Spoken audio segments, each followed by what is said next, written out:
झारखंड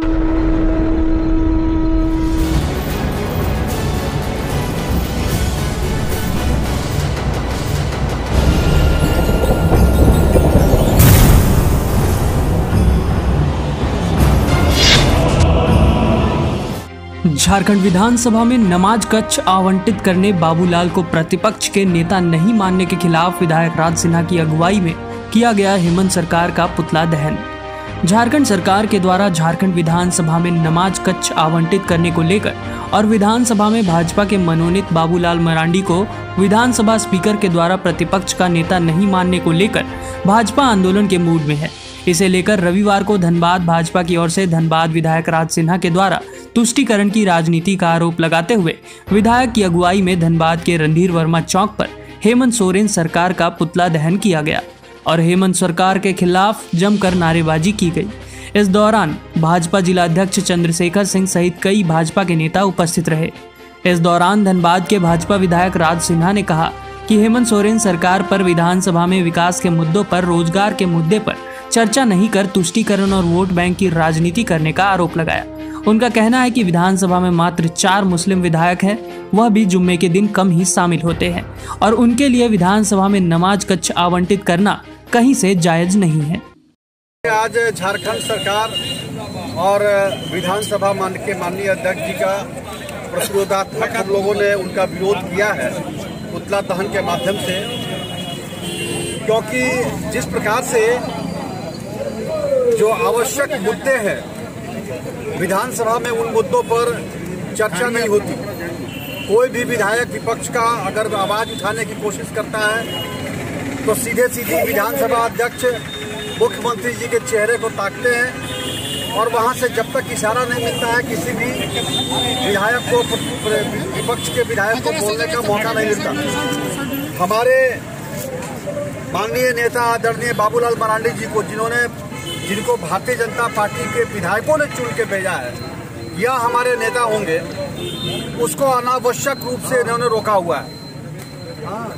कल अभी शुक्रवार को हमारे नेताओं ने यह प्रश्न किया विधायक माननीय अध्यक्ष से कि भाई आप प्रदीप यादव जी को जो बुलाते हैं शोक प्रस्ताव पढ़ने के लिए, जो आपने बुलाया तो वो किस पार्टी के सदस्य के नाते उनको बुलाया, आपने बताइए।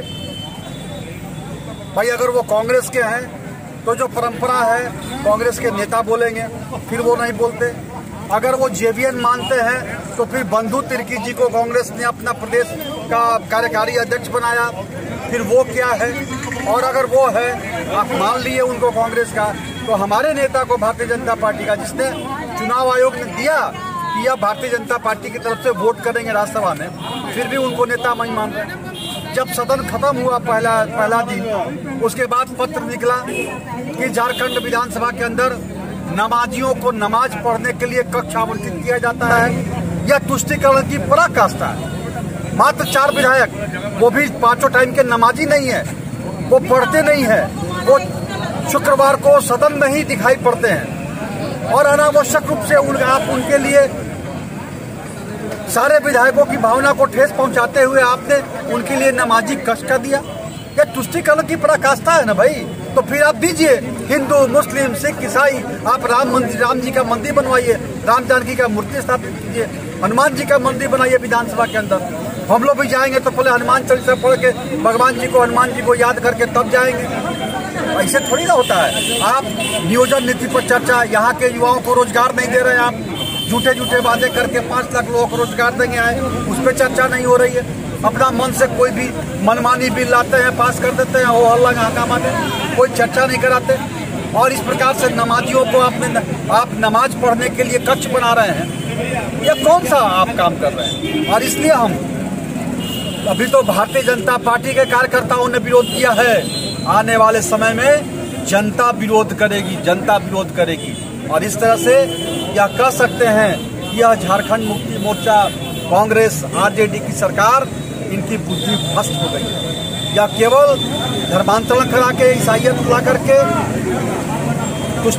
मुस्लिम तुष्टीकरण की नीति अपनाकर इस राज्य को गर्त में ढकेलना चाहते हैं। बहुसंख्यक हिंदुओं की भावना की अवहेलना कर रहे हैं, उनको ठेस पहुंचा रहे हैं और इसलिए यह सरकार को अब बने रहने का हक नहीं है। अगला रणनीति क्या होगा?